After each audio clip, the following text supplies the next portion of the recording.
Hello, hello, hello, hello, hello, hello, hello, hello, hello. On se retrouve aujourd'hui dans une nouvelle vidéo. Euh, je commence un peu à être à court d'idées. Voilà. Surtout, en fait, je viens déjà de filmer une vidéo où justement je vais pas parler. Comme ça, si jamais là je chuchote beaucoup, genre je raconte ma vie. J'ai quand même des anecdotes. Je pense pas trop raconter ma vie parce qu'il s'est pas passé non plus des trucs de ouf. Mais bon, bref.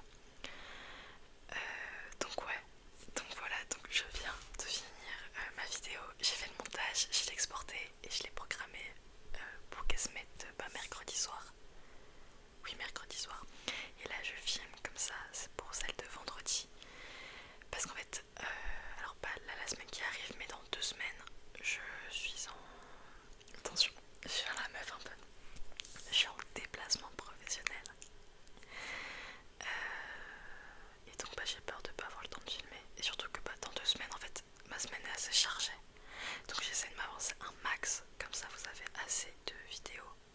Donc voilà, donc si jamais dans 2 semaines il y a moins de vidéos, je m'excuse par avance. J'essaie justement de m'organiser pour bien gérer le truc. Mais si jamais voilà, je suis désolée.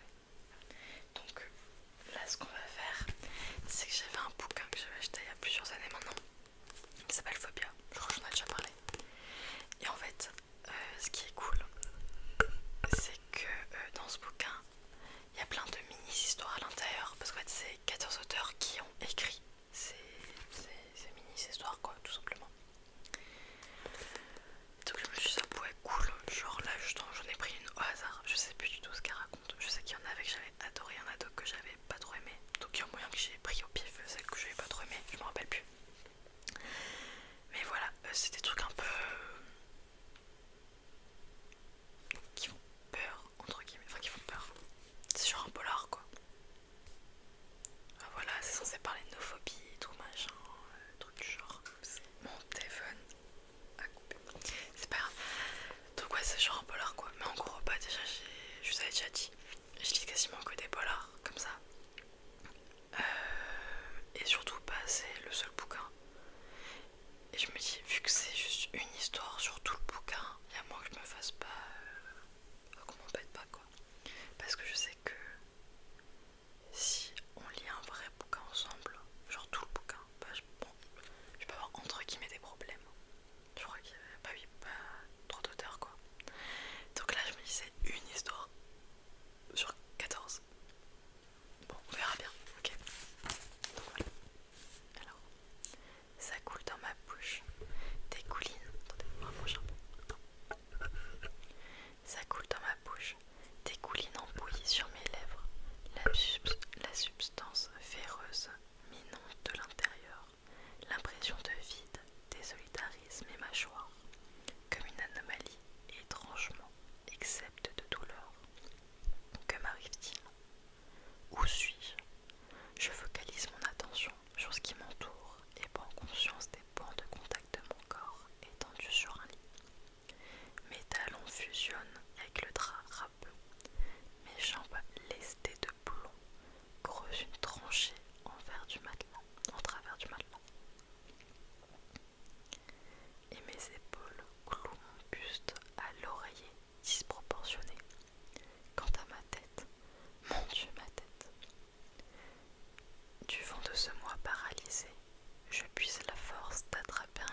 persuade que tout va bien. Ces foutus mots de tête ignorent visiblement la portée de ma volonté. Claque murée de mon appartement, berceau de mon inspiration, j'épluche la paperasse entassée en prenant soin de ne pas renverser de café. Une dose corsée à intervalles réguliers. Le breuvage miracle ne produit aucun effet, si n'est l'accoutumance psychologique, créant un processus efficace pour entretenir ma tachycardie. Mon cœur s'en balance, je valide donc le consensus. Je nourris ma motivation à coups de touches forcées, l'emplacement idéal pour ouvrir à mon imaginaire le luxe de vagabonder. Aucune barrière, rien de que l'horizon flottant, comme une banderole par-delà les doigts. La perspective d'un jour ensoleillé et tiré à l'infini repousse les désordres de la nuit. Peu avant midi, on frappe à la porte d'entrée. Mes doigts cessent de marteler les touches du clavier. Retour à la réalité, redoutée de mon existence. Et on aura mis du temps à réappliquer. Je songe, exaspéré. Il, c'est Jim. Mon mec à moi, comme dirait la chanson française. Si seulement il faisait des rêves pour deux, une bouffée de rage enfle soudain à l'intérieur de moi comme un ruisseau ronflant. Pourquoi ne partage-t-il pas mon lit? Minuit, la réponse dézingue mon reliquat de tolérance. Sa femme n'apprécierait pas la garde alternée. Entre, je hurle. Jim s'immisce déjà dans l'autre bâillement. Son sourire me désarçonne, je n'y résiste pas. Comment femme m'appelle au bois dormant? Un tic nerveux agite mes joues fardées. Sale con. Je reformule ma pensée. Elle attend toujours que son prince vienne la réveiller. Un ange trépasse. Le prince en question s'engouffre dans l'intimité de ma créativité et referme doucement la porte derrière lui, à l'abri des regards, à l'abri des commérages colportés par le voisinage. Situation follement excitante aux prémices de notre relation passionnelle, mais fatalement lassante au terme du 5e mois. Tu as l'air épuisé, Aurore. Mal dormi. Sa prévenance me froisse autant que ses absences. S'est-il seulement aperçu que j'écrivais? J'en doute, vu la manière dont il focalise la transparence de mon chemisier. Je l'observe avancer d'un pas, minauder et se tortiller lascivement comme un félin en pleine parade nuptiale.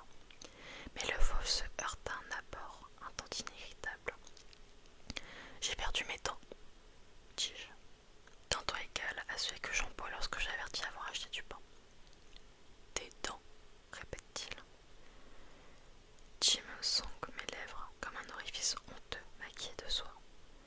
Le rictus au coin des siennes exprime l'incompréhension, couplée d'une once de pitié. Son attitude frôle dangereusement la trahison compassionnelle. Encore un cauchemar. Ma bouche était trouée comme un gruyère. Je souffle, consciente de l'image absurde véhiculée par mes propos confus. Oublie ça, parlons plutôt de tes recherches. Tu as déniché l'article dont j'ai besoin.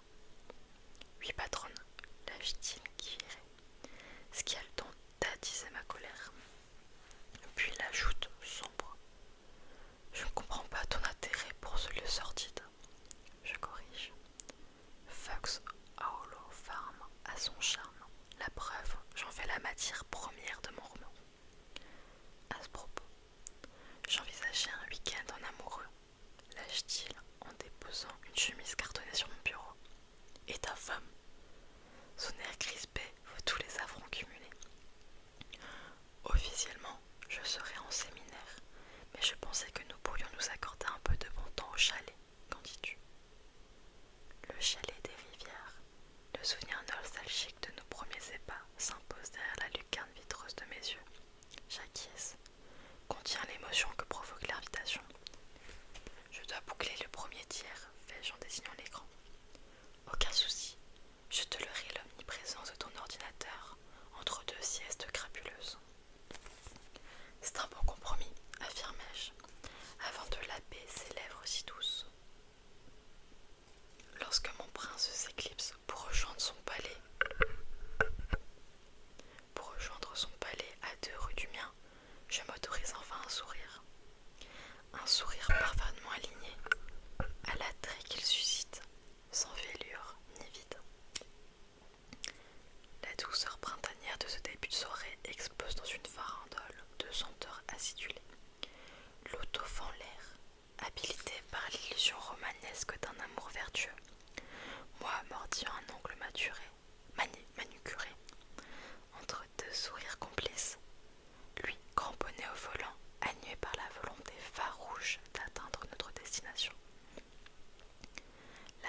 excellente initiative.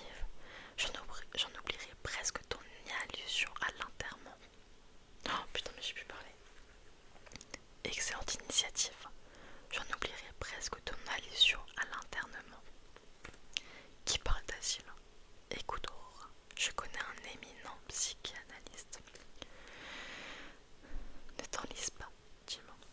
Les séances avec le docteur Natas m'aident bien plus que tes sermons. Profitons juste du moment présent, s'il te plaît. Il hoche la tête, comme on se désengage d'une banale conversation. La solitude isole ma panique, un processus courant dans l'état phobique.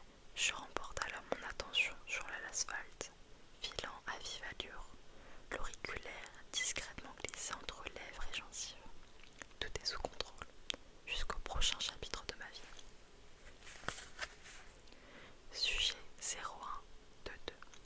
Entretien préliminaire dirigé par le docteur John Natas. La patiente présente des troubles phobiques associés depuis environ un mois. Nyctophobie sévère générée par l'émergence de l'onirophobie. J'aurais dû prendre ça pour mes mots déclencheurs médicaux. Cauchemar récurrent à caractère violent attestant d'une défaillance narcissique brutale. Perte de dents et ou des cheveux représente par le sujet la peur panique de l'abandon. Ah ouais. Merde. Le sentiment de culpabilité aggrave la pathologie. L'état phobique amène le sujet à rationaliser pour fuir la situation phobogène.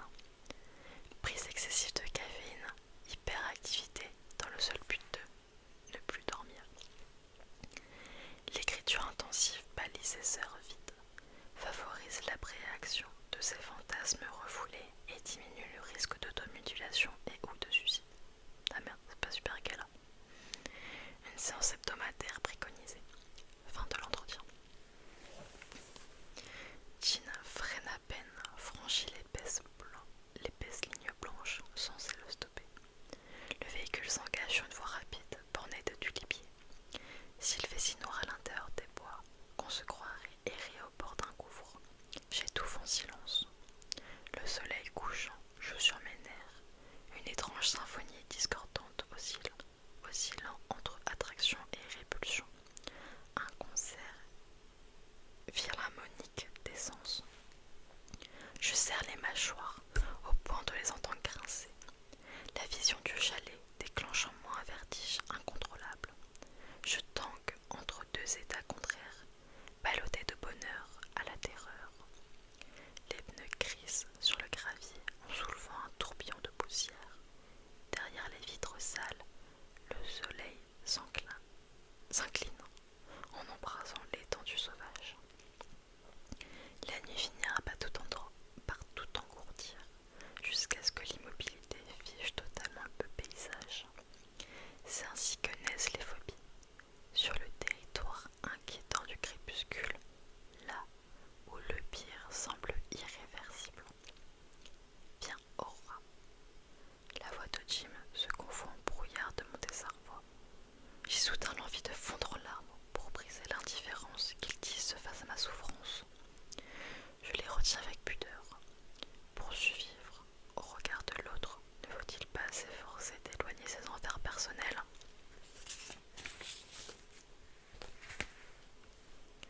Je m'extrais du véhicule et contemple le chalet isolé, la rivière hurlant contrebas. La forêt égorge le ciel de ses griffes recourbées. La beauté est définitivement relative. Tout dépend de l'individu qui en contemple les contours. Et ce soir, celle qui admire la mer végétale n'est plus l'auteur d'humeur capricieuse, mais l'amante crucifiée sur l'autel de l'adultère. Tout ira bien, assure Jim en m'enveloppant dans ses bras. Pourquoi j'ai l'impression qu'il me ceinture et m'étouffe? Jim m'embrasse tendrement. Sa langue cisaille mon cou. Il prend délicatement ma main et m'entraîne jusqu'au chalet. J'entrevois les angles d'un caveau en bois. Il est beau, Jim. Beau comme une épitaphe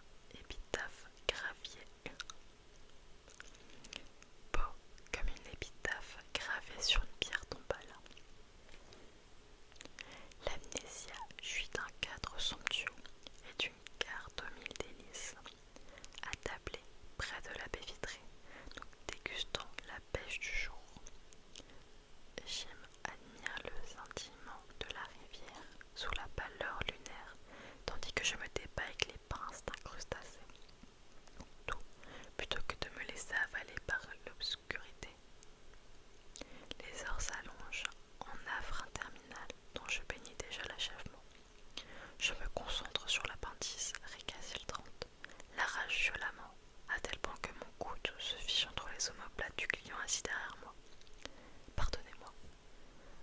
dis-je sans daigner me retourner.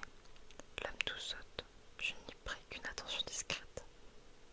Trop acharné à décortiquer la bête qui semble se débattre au creux de mon assiette. Le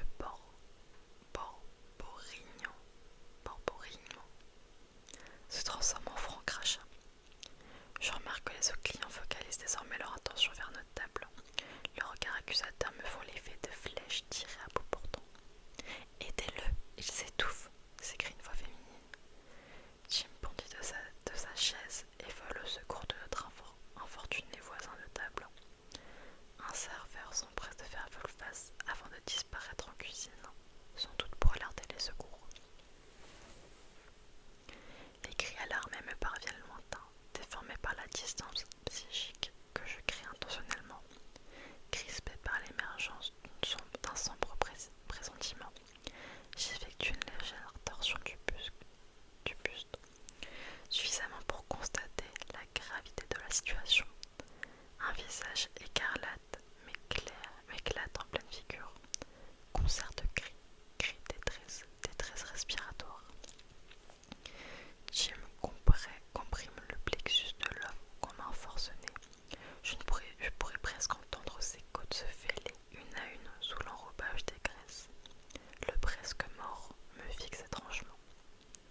Je détecte dans son regard épouvanté une accointance avec mes propres terreurs, peur de l'anéantissement, du néant. Soudain, un sifflement aigu s'échappe de sa bouche entr'ouverte. Les encouragements font brise à travers la salle, comme dans les gradins d'un stade. La gorge demeure obstruée. L'affolement collectif m'empêche de hurler lorsque je sens le désastre dedans et vois au travers. Respirez, monsieur, c'est ça, respirez, crie Jim victorieux. La femme qui l'accompagne à ce funeste dîner s'accroche amoureusement au cou du récapitulé. Du miraculé. À croire qu'elle cherche à l'étouffer une seconde fois. Ses remerciements pleuvent en larmes de soulagement. J'y m'assure que son geste n'a rien d'exceptionnel, c'est naturel, répète-t-il en boucle, tandis que la presque veuve se répand en éloges. Pécrinte s'ajuste au décor.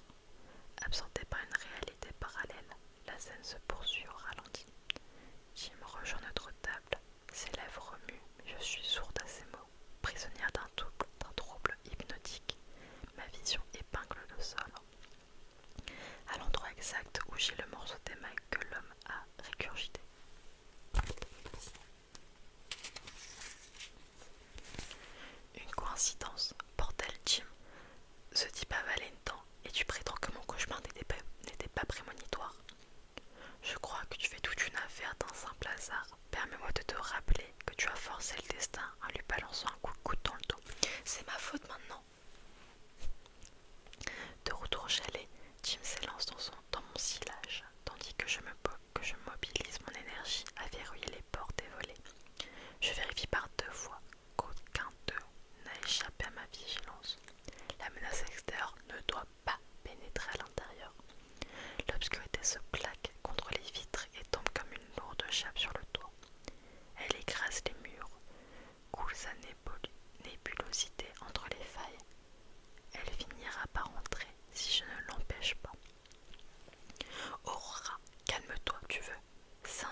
s'acharne sur le clavier. Le cliquetis des touches manque à la réalité, alors que mon esprit vagabonde à Fox Hollow Farm. J'ai prétendu que ce lieu charmant consistait à nourrir mon roman. En vérité, la terreur qui m'inspire m'aide à occulter mes propres angoisses. C'est un peu comme atténuer une douleur intense en s'infligeant une blessure plus douloureuse encore. Qu'en dirait le docteur Natas? J'envisage un instant de décrocher mon téléphone et prends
sien et glisse le manteau au creux de son épaule.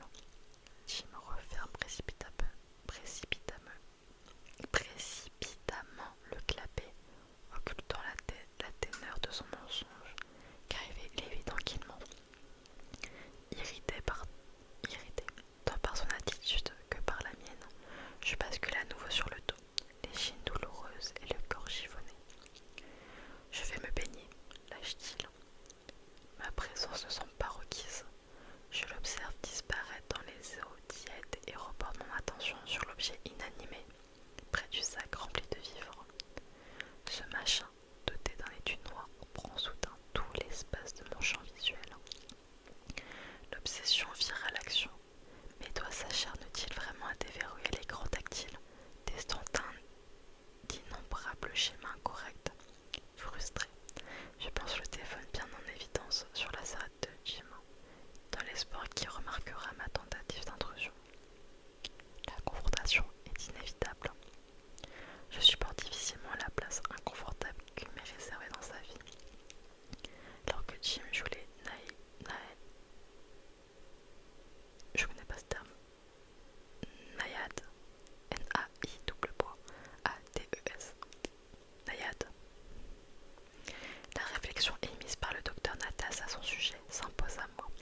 échéance fixée visée à l'annulaire.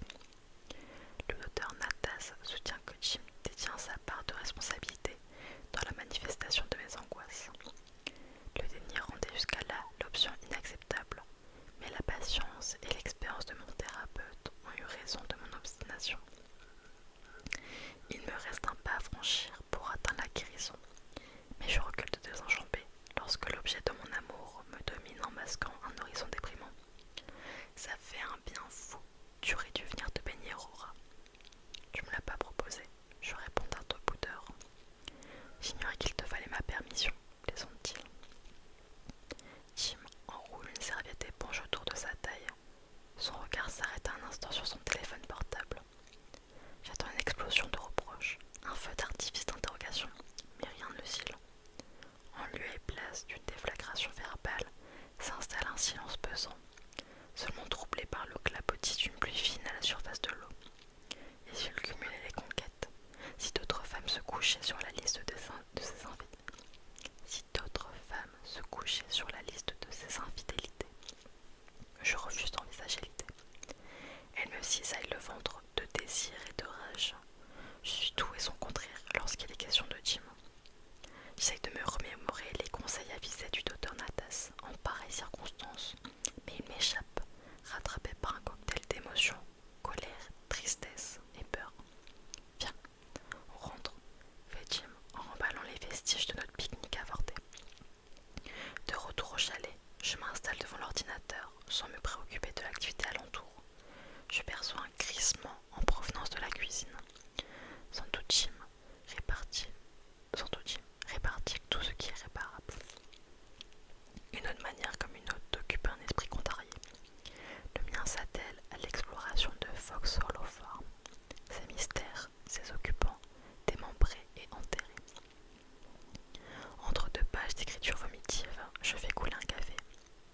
Je plonge la complexité du protagoniste, Herbert Baumeister, que j'ai doté du prénom Jim pour les besoins de ma fiction. Ils n'ont strictement aucun point en commun, mais j'ai besoin de repères pour éprouver de l'empathie envers ce monstre de perversité. Je l'ai solutionné en modifiant son identité, suggestion de mon thérapeute. La fringale rappelle l'ordre de la réalité. Ce soir, pas dîner romantique dans un restaurant chic. Je l'ai sans doute pas mérité. Nous nous contentons des restes fadasses du déjeuner et de ma verve tenace. Jim, tu quitterais ta femme pour moi. Je le ferai. Quand? Bientôt. Bientôt. C'est déjà bien tard. Pourquoi tu fais ça, Aurora? On aurait pu vivre 2 jours idylliques et tu caches tout, c'est ça? Exactement. Jim se tordit sur sa chaise, un craquement dans l'air. Le salon ne m'a jamais paru plus hostile qu'à cet instant. La nuit se plaque au volet clos. Je la sens râpée, reptilienne, collée à la paupièreuse des murs. Tu veux un café? Jim opine du chef, désarmé par mon brusque changement d'humeur. Tant mieux, car je solliciterai sous peu toute son attention à la... Oula. Car je solliciterai sous peu toute son attention à l'annonce du polychinelle grandissant dans mon tiroir. C'est pour ça que ça m'a... Sujet 0122. Entretien numéro 6, dirigé par le docteur Joan Natas. La patiente présente des signes d'agitation. Elle refuse d'entamer la discussion, camoufle ses émotions derrière des gestes secs et nerveux. Transcription des propos recueillis. Vous avez l'air préoccupé aujourd'hui. Que s'est-il passé? Que s'est-il produit dont vous souhaiteriez me parler? Je suis enceinte. De Jim, bien sûr. De qui d'autre? Il est au courant. Non, j'ai peur de sa réaction. C'est naturel, mais vous devrez le lui annoncer.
une délivrance irréversible.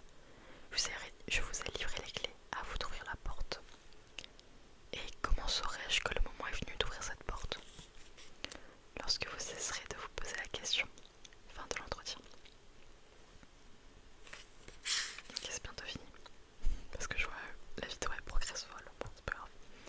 Le café amer me brûle l'œsophage. Je ne supporte plus le silence installé entre nous. L'instar d'un invité indésirable qu'on ne parvient à ficher dehors. Et si nous lui faisions compagnie? Le silence n'a qu'à rester. Je refuse de l'accueillir plus longtemps, quitte à braver l'extérieur et éradiquer le mal avant qu'il ne me détruise. On part en balade, je lance. Tu veux dire maintenant, en pleine nuit? L'espace d'une seconde, mon courage manque de se rétracter, mais je tiens pour face aux manipulations mentales qui se heurtent sous mon crâne en hurlant attention, danger. La nuit est un gouffre où règnent les ténèbres. Tu vas mourir, n'y va pas. Oui, maintenant.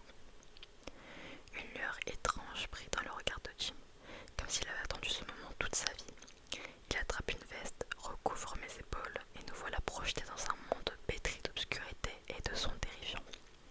Le chalet des rivières s'éloigne tandis que nous empruntons un chemin le long des eaux noires. Les ombres dansent sur l'empire liquide soumis à la fragile pâleur lunaire. Je frissonne, pose une main sur mon ventre fertile pour assurer la vie qu'il palpite en moi. Éloigner les démons intimes, ralentissant chacun de mes pas. Jim me serre contre lui. Il est beau, Jim. Il recommence à pleuvoir. Viens, je connais une grotte où nous abriter, dit-il en pressant l'allure. La cavité perchée à flanc de montagne nous aspire comme une bouche béante et insatiable.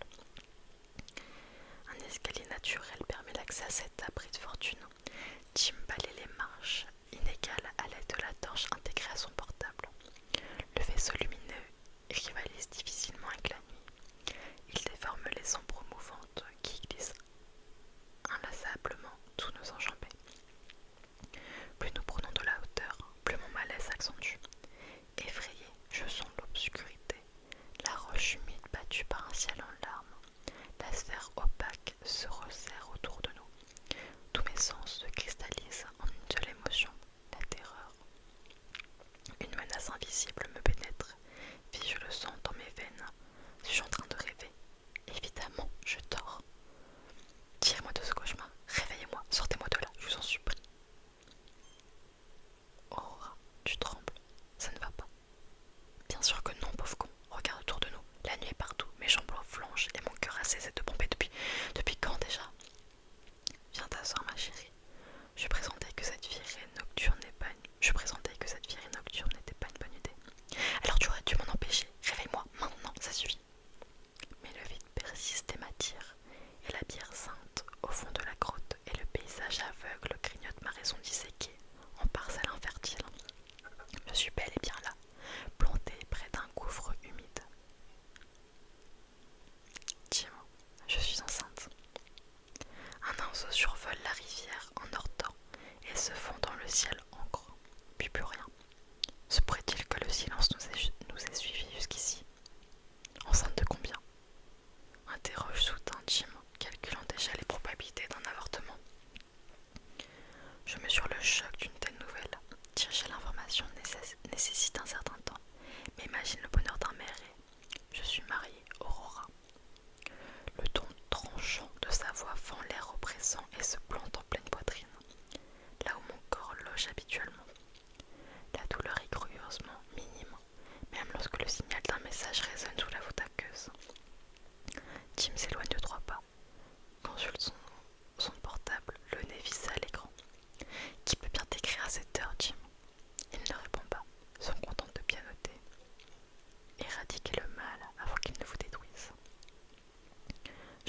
création t'inspire profondément. Vous oubliez ma culture en matière de criminologie. Écrire des thrillers exige des connaissances élémentaires. J'avoue qu'élire domicile dans la tête d'Herbé Baumeister a servi ma guérison. À ce propos, où est votre roman? Où en est votre roman? Je l'achève ce soir. Toutes mes félicitations, Aurora. Je savais que l'atmosphère de Fox Hall of Fame faciliterait la créativité. Parfait. Juste donc inutile de programmer notre séance. Le sujet s'éclaircit la voix. Un filet de voix s'échappe de ses lèvres humidifiées par une langue impudique. Au contraire, docteur, un abonnement à vos bons soins s'avère indispensable. Ça vous galère me notant continuellement au point de réfréner des alders inavouables. Bon, je sais pas vous chanter, mais c'est Frère Jacques, la chanson. Aurora, vous souffrez visiblement d'érotomanie. C'est une pathologie fréquente de la part d'une patiente à l'égard de son thérapeute. Je suis en devoir de neutraliser ce type de déviance. Que préconisez-vous? Ce que j'enseigne éradique le mal. Fin du sujet 0122.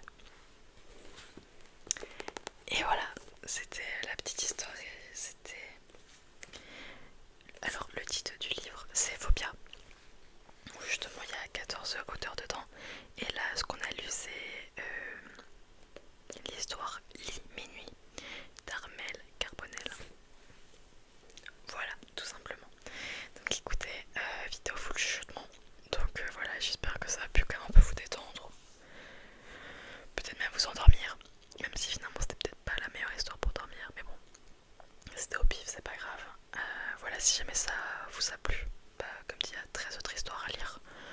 On pourra toujours tenter de faire ça. Enfin, d'en lire une nouvelle quoi. Donc voilà. Donc écoutez, bah, si la vidéo